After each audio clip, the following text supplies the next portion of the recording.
Maazị Emeka Okajiegbe bụ onye arọpụtago dịka President Abagana Welfare Union Ngalaba ndị Ntorobia.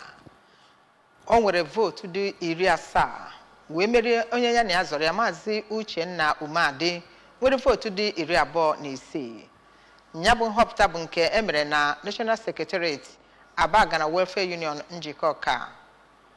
Ndị sonyere bụ ndị sitere na Anambra State Association of Town Union Asatọ bụ ndị bịa nọrọ ịfụ ka esi wee rọpụta nya bụ onye bụkwa na onye nke ekwuru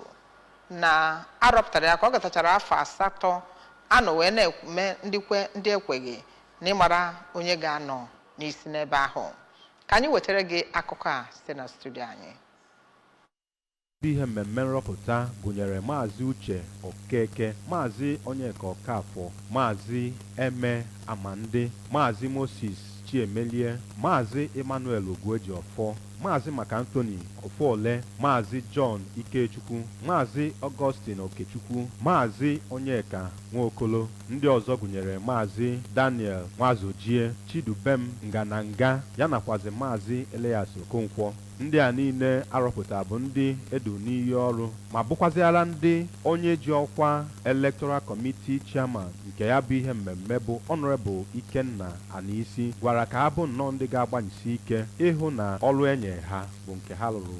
nke ọma. Ya bụ ihe mmemme nrọpụta bụ nke emerube site na njikọ aka ọnụ nke nnukwu otu Abagana Welfare Union bụ nne nke emerube n'ogige ebe enwere udo nakwazi ebe enyekwaziri ndị mmadụ ohere ka ha jiri aka ha rọpụta ndị ha chọrọ ịnọchite anya ha. N'okwu ya na onye ji ọkwa President General nke Abagana Welfare Union bụ Engineer Ben Okongwu kwupụtara na nne ya bụ otu bụ nnọọ nke nọ n'ebe a na-emerube ya bụ ihe mmemme ịhụ na ihe na-eme dabara n'anya ya ma gaa n'usoro Anambra State gọọmenti wepụtara otu ga-esi wee hụ na ihe mmemme nrọpụta niile a na-eme na Anambra Steeti gbaa gburugburu bụ nnọọ nke udo ga-achị n'ime ya. N'okwu nke ya, onye ji ọkwa Anambra Steeti Asatọ President nke ngalaba ndị ntorobịa bụ Comrade Ken Okoli toro nnọọ ndị chịkọba ya bụ ihe mmemme akpọrọ Abagana Electoral Committee maka otu ha si wee gbanyisie ike hụ na ihe mere gara nke ọma na-enweghị tigbuo zọgbuo na ya bụ ihe nrọpụta ma kpọkwee obodo ndị ọzọ nọ na Anambra Steeti